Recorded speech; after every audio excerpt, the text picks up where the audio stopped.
Margaret assumed the Asian man in work clothes was just another lazy city employee. She screamed at him for blocking her path, called him incompetent, and drove off.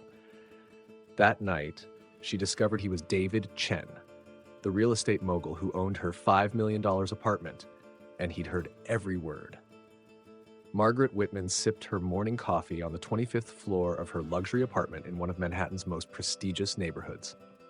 At 45, she considered herself part of the city's social elite. Through the window, Central Park's breathtaking view stretched before her. She paid $15,000 monthly rent for this view, and she believed every penny was worth it. This $5 million apartment was Margaret's greatest source of pride. She lived in the best neighborhood, in the best building. Luxury Tower was one of Manhattan's most expensive residential projects. After her divorce from Robert, this apartment had become the symbol of her social status. Thanks to the alimony she received from Robert during the divorce proceedings, she tried to maintain this luxurious lifestyle. Margaret stood before the mirror, checking her appearance. Chanel suit, Louboutin shoes, Hermès bag. Cartier watch on her wrist, large diamonds on her fingers. Everything was perfect. Today she had an important meeting, a sponsorship agreement for the opening of a new art gallery. Margaret was known as a philanthropist in the city's social circles, or at least she tried to appear that way. "Appearance is everything, Margaret," she murmured to herself in the mirror. This was Margaret's life philosophy. How people saw her, which neighborhood she lived in, which brands she carried, these things defined her identity. She called her assistant Jennifer. "Jennifer, is my car ready? I need to be at the gallery meeting at 10 o'clock. This deal is very important." "Of course, Miss Whitman. Your driver James is waiting downstairs. By the way, there was a message from your building's management company. The building owner, Mr. Chen, wants to request a meeting." Margaret frowned. "Mr. Chen? Who is this? Why would he want to meet with me?" "It might be about rent payments, ma'am. There have been a few delays in recent months." "Jennifer, let's discuss this later. Right now, I need to focus on the gallery meeting." Margaret took her luxury bag and headed to the elevator. The building's lobby was decorated with marble and crystal chandeliers. The walls were Italian marble, the floors Brazilian granite, and Bohemian crystal chandeliers hung from the ceiling. This luxury always made Margaret proud. The doorman Richard greeted her respectfully. Richard was an elderly man who did his best to earn Margaret's appreciation. "Good morning, Miss Whitman. Beautiful day. I heard you have an important meeting today." "Good morning, Richard," Margaret said, barely looking at him. She preferred to keep minimal interaction with service workers. She never confused their position with her own. The BMW M8 gleamed in front of the building. James had been Margaret's driver for 3 years and had learned all her whims. He opened the door and Margaret settled into the back seat. "James, to the gallery district. And hurry, I don't want to be late. This deal is very important." "Of course, ma'am. Traffic is a bit heavy, but we'll arrive on time." Margaret checked her emails on her phone from the back seat. She needed to discuss final details with the gallery owners and review sponsorship packages. This meeting would solidify her position in her social circle. But Margaret didn't know that today she would experience an encounter that would change everything in her life. Her life philosophy would be completely shaken, and her thoughts about people she considered inferior would fundamentally change. Traffic moved slowly on Madison Avenue. Margaret was checking last-minute emails on her phone. She needed to discuss final details with the gallery owners. She was thinking about how to present the sponsorship package. "James, why are we moving so slowly?" she asked irritably, not looking up from her phone. "Ma'am, there's something ahead of us. It looks like street cleaning is being done. City workers are working." Margaret looked up and saw ahead.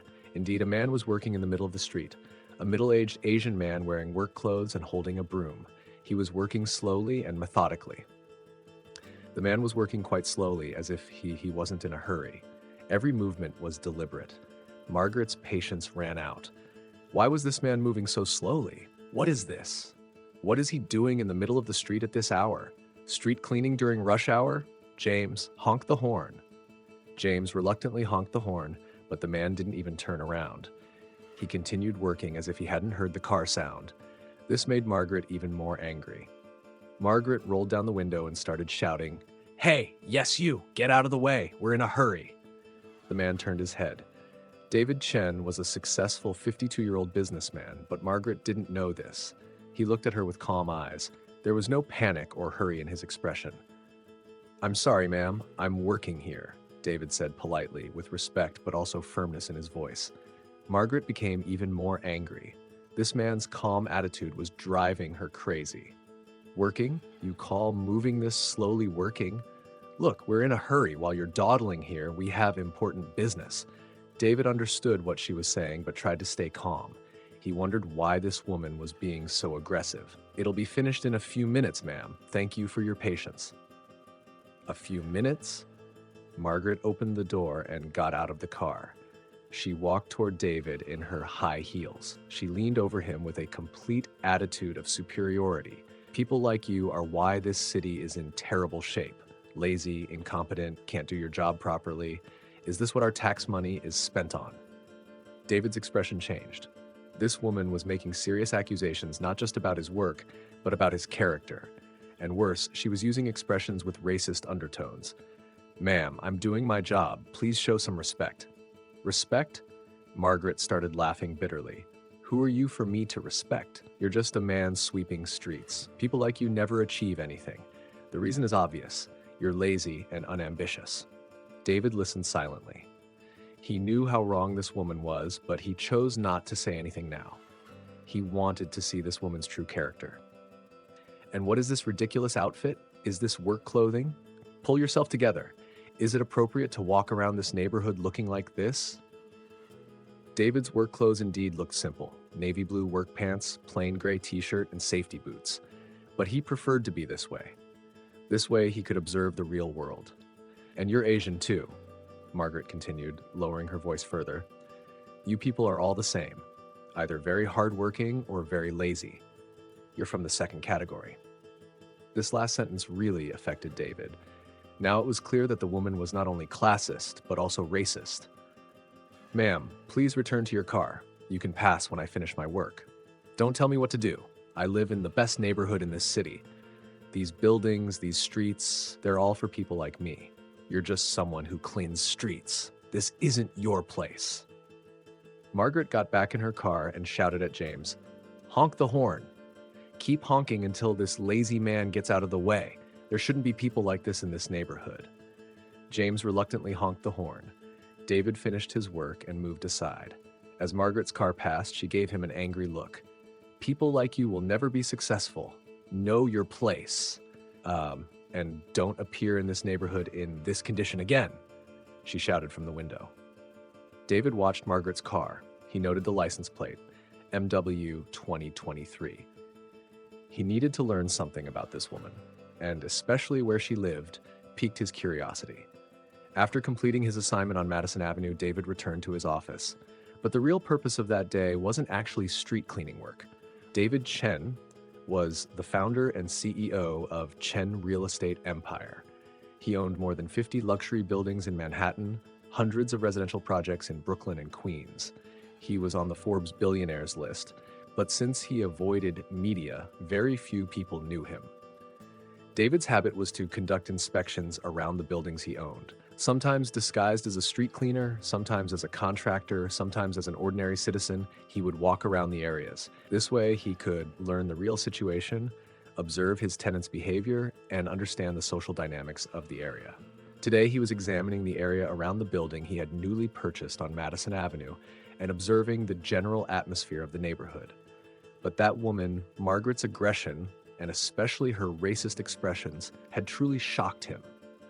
When he arrived at his office on the 41st floor, he called his assistant Linda. Linda was a Harvard MBA graduate and David's right-hand assistant. "Linda, can you find the owner of the BMW with license plate W2023? I want every detail." "Of course, Mr. Chen. I'll research immediately. Is this a special situation?" "I had an interesting encounter. I want to know about this woman." A few minutes later, Linda returned with a comprehensive file. Margaret Elizabeth Whitman, 45 years old, divorced, lives in Luxury Tower, 25th floor, apartment number 2504. David froze. Luxury Tower was one of his most prestigious buildings. It had the most expensive apartments. This woman was his tenant. Margaret Whitman. This name sounds familiar, Linda. Linda opened the file and showed the details on the computer screen. Ah, yes, one of our tenants. Monthly rent is $15,000, but recently she's been experiencing delays in rent payments. She hasn't been able to pay on time for 3 months. David was even more shocked. This woman was treating him so rudely than paying him rent, and she wasn't even paying on time. I want more detailed information, Linda. Learn everything about Margaret Whitman. Financial situation, social circle, background, everything. Linda deepened her research. Margaret's financial situation wasn't bright at all. The divorce process had been very expensive. Lawyer fees and legal costs had caused great damage. The alimony she received from her ex-husband Robert had decreased, and she had started experiencing major cash flow problems. She had started borrowing from credit cards to maintain her luxurious lifestyle. Mr. Chen, Margaret Whitman has serious financial problems. Her financial situation worsened after the divorce. Rent payments have been delayed for the last 3 months. Especially her credit card debts are very high. Total debt amount is around $200,000. What's her social situation? She's active in Upper East Side social circles. She tries to appear at charity events, but has recently reduced her sponsorship amounts. She's seen at gallery openings, museum events, and such places. David thought, how could this woman treat him so rudely when she was in financial difficulties? And especially her use of racist expressions was very disturbing. Linda, arrange a meeting with her. Tell her we'll discuss rent delays. Under what name, Mr. Chen? On behalf of the building management company. David smiled. As David Chen. It's time to meet. And Linda, yes, sir? Let's hold this meeting in the meeting room in the building's lobby. She doesn't need to come up to my office. That evening, Margaret returned to her apartment. The gallery meeting had gone terribly. It became clear that she didn't have enough money to become a sponsor, and this situation embarrassed her greatly. The gallery owners had politely declined, but they understood that Margaret's financial situation wasn't good. While going up in the elevator, she felt very bad. Her position in her social circle was being shaken, and she didn't want to accept this. Doorman Richard greeted her with his usual cheerful face. Miss Whitman, how did your meeting go? Good, Richard, thank you, Margaret said, hiding the truth. By the way, there's an important message for you. Margaret's face changed. What is it, Richard? The building owner, Mr. Chen, wants to meet with you tomorrow. He said there's an urgent matter about rent issues. Margaret's heart almost stopped. She knew about the delays in rent payments, but she hoped they hadn't been noticed. Mr. Chen, I've never heard this name. Who is the building owner? I've never seen this man. Richard was surprised. Miss Whitman, Mr. David Chen is the owner of this building. Actually, he owns many buildings around here. He's the founder of Chen Real Estate Empire. David Chen, isn't that an Asian name? Where is this man? Why haven't I seen him before? Mr. Chen lives a very private life, ma'am. He doesn't make many public appearances. Very private person, but he wants to meet with you tomorrow. He said it's important matters. Margaret panicked. She had rent debt, and now the building owner wanted to talk to her. This was definitely not a good sign, and he was an Asian businessman. Margaret had prejudices against Asian people. She couldn't sleep that night. She got up early in the morning and prepared herself in the best way. She wore her most expensive Chanel suit, put on her best jewelry. Every detail had to be perfect. She had to maintain her image in this meeting. At 10 o'clock, doorman Richard called on the intercom. Miss Whitman, Mr. Chen is here. He's waiting in the meeting room in the lobby. Margaret got in the elevator. Her heart was beating fast. Her hands were sweating. What kind of man was this David Chen? What did he look like? Asian businessmen were all the same, serious, cold, business-focused. When she went down to the lobby, she saw the meeting room. She could see inside through the glass door. When she saw the man sitting at the table, her breath stopped. The Asian man she had encountered on the street yesterday was now sitting in front of her in a perfect Armani suit. It was David Chen. No, this can't be possible, Margaret murmured, freezing. David stood up and opened the door. Good morning, Miss Whitman. I'm David Chen. I believe we met yesterday. Margaret's face went completely white. She couldn't breathe. You were on the street yesterday. Yes, I wasn't a street cleaner, Margaret. I'm the owner of this building, your apartment. Margaret staggered backward, had to hold on to the chair. She remembered what she had said to this man yesterday. Every word echoed in her mind. I don't understand. Why were you on the street? I like to personally inspect the properties I own, Margaret. Sometimes in normal clothes, sometimes in work clothes. This way, I learn the real situation and understand the dynamics of the area. Margaret had to sit down. Her legs wouldn't hold her. The world was spinning around her head. Mr. Chen, I didn't know who you were yesterday. Would you have acted differently if you had known, Margaret? Margaret didn't know what to say. David took out a comprehensive file from his desk. Let's talk about your rent payments. David opened the file and showed Margaret's financial history in detail. Pages of documents, bank statements, credit reports. In the last 3 months, you've accumulated a total of $45,000 in rent debt, Margaret. This is almost a quarter of your annual income. Margaret's voice was trembling. Mr. Chen, I'm experiencing a temporary financial difficulty. I'll pay very soon. Issues left over from the divorce process. Temporary? David took out other documents. Your credit card debts are $200,000. According to last year's tax return, your income is $180,000. Your expenses are 1.5 times more than your income. This financial situation doesn't look temporary at all. Margaret was ashamed. This man knew everything. Please, Mr. Chen, this apartment is very important to me. I need to live here. My social status, my reputation.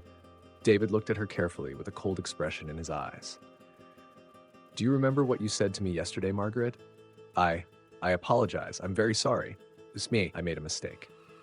You said people like you will never be successful. You said lazy and incompetent. What kind of people are these, Margaret? Asian people like me? Margaret hung her head. I thought wrong. I didn't mean to make racial comments. This isn't just thinking wrong, Margaret. This is systematic racism and class discrimination. When you saw me in work clothes, you automatically assumed I was from a lower class, worthless, fitting Asian stereotypes. Mr. Chen, I'm really very sorry. I'm not that kind of person. David stood up and walked toward the window. But you are, Margaret, and the rent you pay for this apartment is the return on my investments. So technically, you're living a luxury lifestyle with the money of a lazy Asian street cleaner. Margaret started crying. Please forgive me. I made a terrible mistake. Margaret, you didn't just insult me. You degraded the entire working class and Asian community. This isn't just discrimination against me, but against entire demographic groups. David returned to his desk and took out other documents. Let me show you your financial statement, Margaret. This is very eye-opening. The documents ruthlessly revealed Margaret's real financial situation. Luxury spending, credit card debt, declining income. Your successful lifestyle is actually built on debt, Margaret. Designer clothes, expensive dinners, charity event donations, all with borrowed money.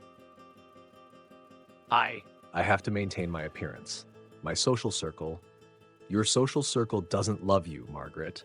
They love your financial contribution. When the money runs out, the circle ends too. David stood up. I'm offering you 2 options. Margaret looked hopefully. First option, pay all your rent debt within 30 days and we'll terminate your lease agreement.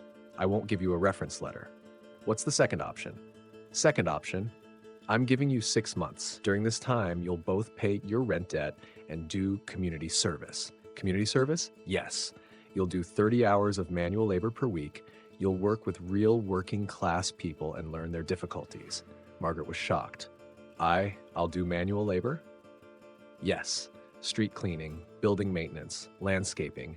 And during this time, you'll show them respect and learn to appreciate their work.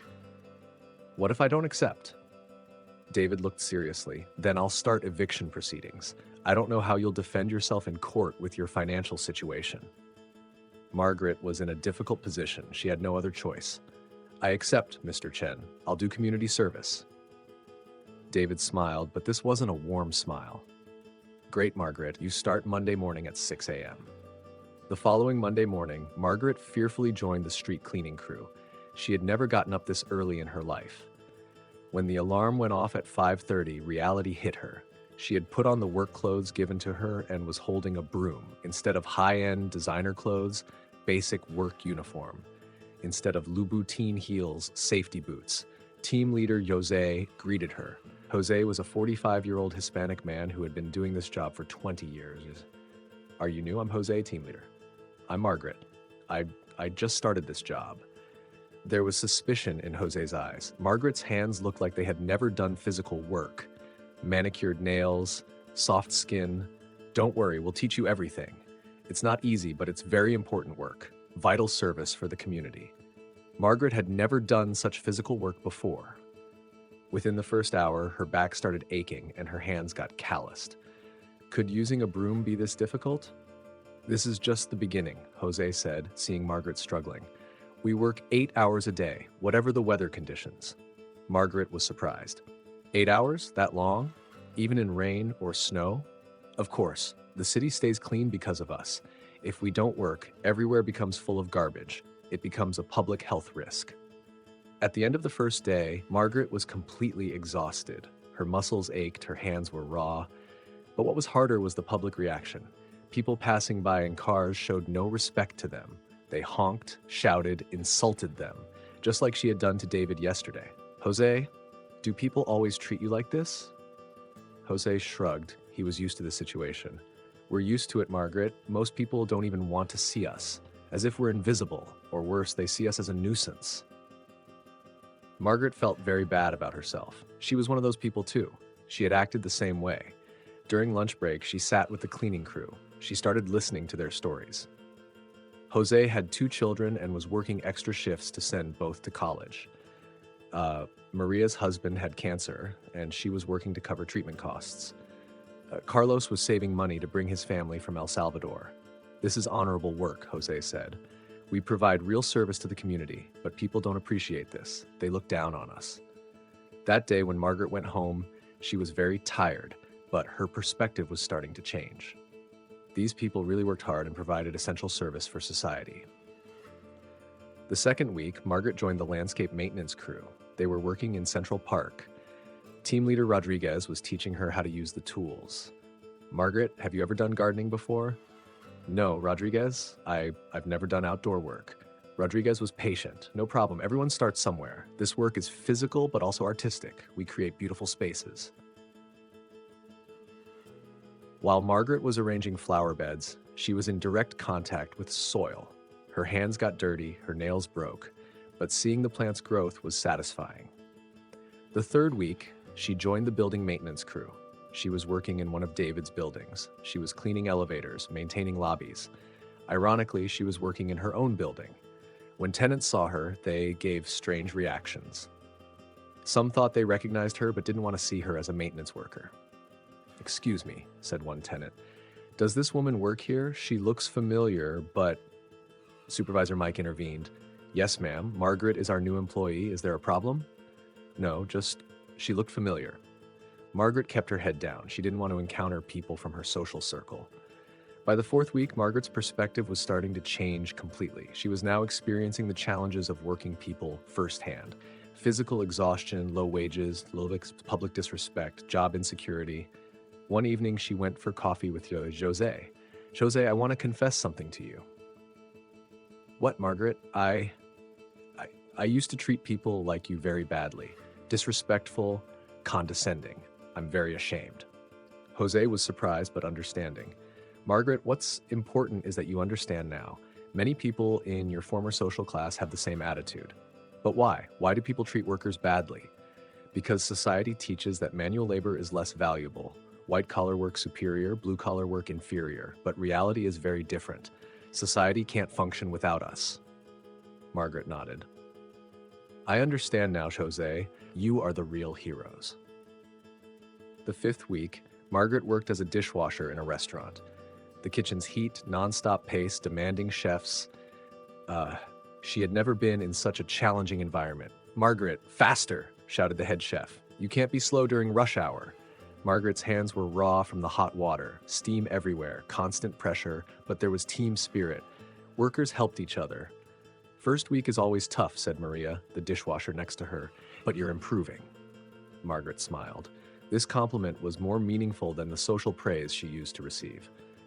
The sixth week, Margaret worked at a construction site. Hard hat, safety vest, steel-toed boots, under the sun, carrying heavy materials. "Careful, Margaret," said Foreman Tony. "Safety is first priority." Margaret realized that these workers took risks every day, dangerous conditions, physical strain, potential injuries, but they continued to support their families. At the end of the 6th week, Margaret encountered her old friend Patricia. Patricia was shocked when she saw her in work clothes. "Margaret, what the hell? What are you doing?" Margaret hesitated but decided to tell the truth. I'm doing community service, Patricia." "Community service? Like criminal punishment?" "Margaret, what did you do?" I said terrible things about someone, racist and classist comments. This is my punishment, but also a learning experience." Patricia couldn't believe it. "Margaret, are you crazy? This is beneath you. What will happen to your social status?"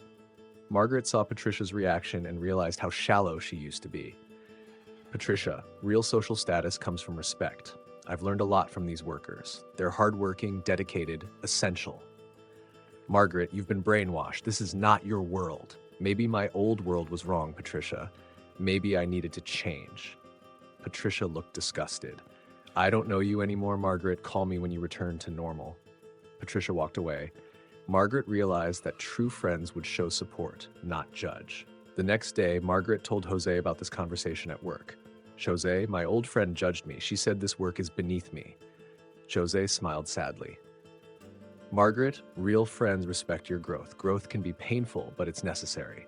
I'm losing my old social circle. But you're gaining real understanding and new friends who accept the real you." Margaret realized Jose was right. This experience was bringing loss, but also authentic connections. At the end of the 2nd month, David Chen arranged a progress meeting with Margaret. Margaret looked very different now. Her hands were calloused, her skin was tanned, her posture was more humble. "Margaret, how is the community service going?" "Mr. Chen, this experience has been life-changing. I realized how ignorant and prejudiced I was." "Can you give specific examples?" "I met Jose and his team. They work 8 hours daily in all weather conditions. Jose sending 2 children to college. Maria is paying her husband's medical bills. They're not lazy, they're heroes." David was impressed. "How are your financial obligations going?" "I've dramatically reduced my lifestyle. Expensive clothes, restaurants, social events. I've cut back. I'm planning to move to a more affordable apartment." "And racial attitudes?" Margaret was ashamed. "Mr. Chen, I applied terrible stereotypes to the Asian community. I realized that success is independent of color, ethnicity. You're a perfect example." David appreciated the honesty. "Margaret, you're showing growth, but there's still work needed." "I'm committed, Mr. Chen. This experience is making me a better person." David presented a proposal. "Margaret, I want to offer you an opportunity." "What kind of opportunity?" "I'm starting a social responsibility department at Chen Real Estate. Affordable housing, worker rights, community development. Would you lead this department?" Margaret was shocked. You're offering me a job?" "Yes, but there are conditions. The salary will be modest, $60,000, and community service will continue 1 day a week." I accept, Mr. Chen. This opportunity is amazing." David smiled. "Margaret, you've shown real change. You deserve a second chance." 6 months later, Margaret was the social responsibility director at Chen Real Estate. Her office was modest, but she was doing meaningful work. Affordable housing programs, worker advocacy, community outreach. She still worked with the street cleaning crew 1 day a week. Jose and the team had become close friends. "Margaret," Jose said, "you inspire us. Transformation from privilege to empathy." "Jose, you inspired me. You taught me real values." Margaret's old luxury apartment was gone. She was living in a modest but comfortable apartment in Brooklyn. Designer clothes were replaced with work-appropriate attire. Expensive lifestyle was replaced with meaningful existence. She had monthly meetings with David Chen. "Margaret, the quarterly report is impressive. 200 families found affordable housing. Thank you, Mr. Chen. This work is fulfilling. We're making a real difference." "And personal growth? I'm a completely different person. Grateful, humble, empathetic. Community service transformed me." David was proud. "Margaret, you've proven that people can change. Second chances can work." Margaret's new social circle consisted of working-class families, community organizers, social workers, real friendships, authentic connections. A year later, Margaret gave a speech at a community gala. I made terrible mistakes. I was racist, classist, ignorant, but community service taught me real values. In the audience were Jose, Maria, Rodriguez, construction workers. They were proud of Margaret's transformation. Working people are society's backbone. They deserve respect, living wages, dignity. I'm committed to being their advocate. She received a standing ovation. Jose was applauding with tears. After the speech, David approached Margaret. Great speech, Margaret. Transformation complete. Mr. Chen, your punishment was actually a blessing. I found real purpose. Margaret, sometimes the harshest lessons are the most valuable. You're living proof. 2 years later, Margaret was walking on Madison Avenue, this time not in work clothes, but in professional attire with a humble attitude. A street cleaning crew was working. Margaret approached them. Good morning. I'm Margaret from Chen Real Estate. I want to offer you support. The crew leader was surprised. Support? What kind? Better equipment, safety gear, brake facilities. We want to improve worker conditions. Really? Usually nobody cares about us. Margaret smiled. I care. I have personal experience. Jose was working a different route that day, but Margaret texted, Jose, helping crew on Madison Avenue. Full circle moment. Jose responded, proud of you, Margaret. You became a real change agent. That evening, Margaret had dinner with David. Not a business dinner, but a friend dinner. David, I can never thank you adequately. Margaret, you thank me with your work. 500 families found affordable housing. You became a worker rights advocate. I realized my old life was empty. Money, status, appearance, none of that brought real happiness. And now there's purpose. Every day I make a difference. I help worker families. This is real success. David raised his glass. To your transformation, Margaret. To giving me a second chance, David. 3 years later, Margaret's social responsibility department had become Chen Real Estate's flagship program. 1,000 plus families had found affordable housing. Worker conditions had significantly improved. Margaret still did manual labor 1 day a week. This week she worked at a construction site, next week landscaping. She maintained connection with the working community. Jose had been promoted and got a supervisor position. Margaret, you're a role model for us. You showed that people can change. Jose, you gave me real education. I learned the most valuable lessons on the street. Margaret's story had been featured in the media. From privilege to purpose, a transformation story. But Margaret didn't want media attention. She preferred her work to speak. David presented Margaret at a quarterly board meeting. Margaret Whitman became the company's conscience. Her transformation inspires the entire organization. Board members were impressed. Margaret, the numbers are impressive, but also the human impact. Thank you. This work is my passion. Worker dignity, affordable housing, community development, these are society's foundation. After the meeting, David confided to Margaret, Margaret, I'm considering promoting you to VP Social Impact position. David, it would be an honor, but condition I'll continue field work. I don't want to lose the connection. David smiled. Deal. Real leadership comes from the ground level. That evening, Margaret had coffee with Jose. Jose, I was offered a promotion. Great, Margaret. You deserve it. But I'm concerned. Will a high position create distance from the worker community? Jose was thoughtful. Margaret, if you never forget your roots, there won't be a problem. Always remember what you learned on the street. I promise, Jose. This experience changed me forever. 5 years later, Margaret was the keynote speaker at a major conference, Corporate Social Responsibility Beyond Profit. In the audience were CEOs, executives, business leaders. Margaret was in modest attire, but with confident presence. I want to share my personal story. 5 years ago, I was the epitome of privilege and prejudice. She detailed the Madison Avenue encounter, her racist comments, David Chen's revelation. I assumed working-class people were inferior. I believed in Asian stereotypes. Class prejudice completely blinded me. The audience was uncomfortable, but attentive. David Chen taught me the harshest but most valuable lesson. Community service completely transformed my perspective. Margaret shared Jose, Maria, like Rodriguez's stories. Working people's struggles, dedication, dignity. These people are society's true heroes. We white-collar workers depend on their essential services. A standing ovation began. Several executives had tears. I challenge you. Get out of your offices. Work alongside the people you employ.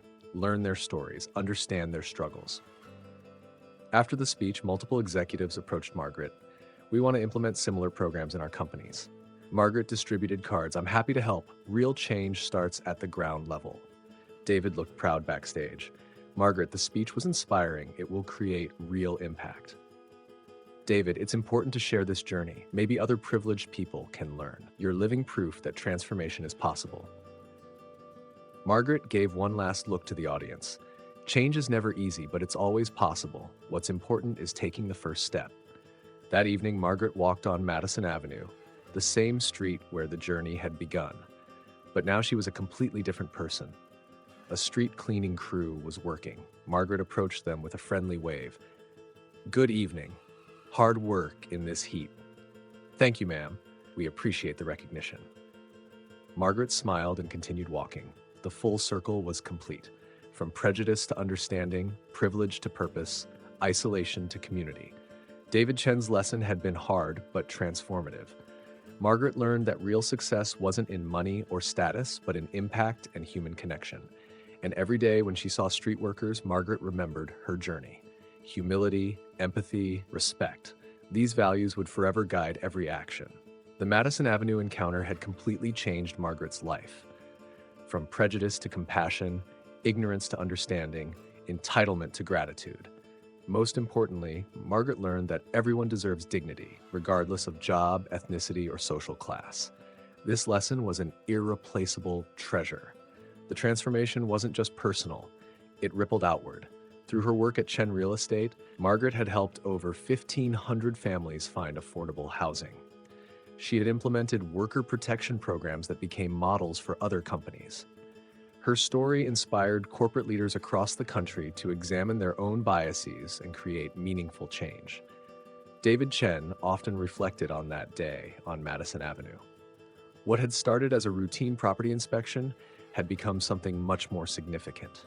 He had witnessed the power of accountability to transform not just one person, but entire communities. Sometimes, David would tell his business school alumni gatherings, the most important deals we make aren't written in contracts. They're written in the hearts we change. Margaret's weekly community service continued, not because it was required, but because it kept her grounded. Whether she was working alongside maintenance crews in her own buildings or helping with urban gardening projects, she never forgot the lessons learned during those first difficult weeks. Jose had become more than a former colleague. He was family. His daughter Rosa had received a full scholarship to Columbia University through a program Margaret had established. At Rosa's graduation, Jose pulled Margaret aside. You know what the most beautiful part of your story is? He asked. What's that, Jose? You didn't just change yourself. You changed how an entire company treats its workers. You changed how dozens of other companies think about social responsibility. You even changed how Rosa sees herself as someone whose father's work has dignity and value. Margaret hugged him, tears in her eyes. And you changed how I see the world, Jose. Thank you for your patience with someone who had so much to learn. The ripple effects continued to spread. Margaret's conference presentations had inspired over 200 companies to implement similar transformation programs. Business schools began using her story as a case study in corporate ethics and social responsibility. But perhaps the most meaningful change was the smallest one. Every morning when Margaret arrived at work, she made it a point to personally greet every maintenance worker, security guard, and cleaning crew member in the building. She knew their names, asked about their families, and listened to their concerns. Good morning, Carlos. How is your wife's recovery going? Morning, Patricia. Congratulations on your son's graduation. Hi, Michael. I heard you have some ideas about improving the recycling program. Can we schedule time to discuss them? These moments reminded her daily that behind every uniform, every service role, every working person was a complete human being with dreams, struggles, and dignity deserving of respect. 5 years after that fateful morning on Madison Avenue, Margaret stood once again on the same street corner. This time, she was there for the dedication of a new affordable housing complex, the Chen Martinez Community Residences. named after David Chen and Jose Martinez, whose partnership had helped design worker-friendly housing solutions. As Margaret watched families moving into their new homes, construction workers, restaurant staff, building maintenance crews, and street cleaners among them, she reflected on the journey that had brought her here. The woman who had once screamed at a lazy Asian street cleaner was gone. In her place stood someone who understood that true wealth wasn't measured in dollars or square footage, but in the lives you lifted up and the barriers you helped tear down. David Chen joined her on the sidewalk, watching the celebration. "Any regrets, Margaret?" he asked. Margaret smiled, watching Jose help an elderly tenant carry boxes to her new apartment. "Only one," she said. "I regret that it took me 45 years to learn what Jose could have taught me in 5 minutes, that every person deserves dignity, regardless of the work they do or the uniform they wear. And now I spend every day trying to make up for lost time. Every policy we change, every family we house, every worker whose voice we amplify, it's all part of paying forward the lesson you taught me." As the sun set over Madison Avenue, Margaret felt a deep sense of peace. The street that had once been the scene of her greatest shame had become the foundation of her greatest purpose. Sometimes the most profound transformations begin with the most painful moments of truth. The story of Margaret Whitman and David Chen became legendary in New York business circles, but not for the reasons Margaret had once sought fame. It became a story about the power of consequences to create change, the possibility of redemption, and the truth that our greatest teachers often come in the most unexpected forms. And on Madison Avenue, where it all began, the work continued. Street cleaners, construction workers, maintenance crews, and office workers all playing their part in keeping the city running, each deserving of the respect and dignity that Margaret had learned, sometimes painfully, that every human being deserves. Sometimes our greatest teachers come disguised as ordinary people doing extraordinary work, and sometimes our greatest transformations begin with our most shameful moments. What matters is not where we start, but how we choose to grow, and whether we have the courage to see our own reflections in the eyes of those we once looked down upon.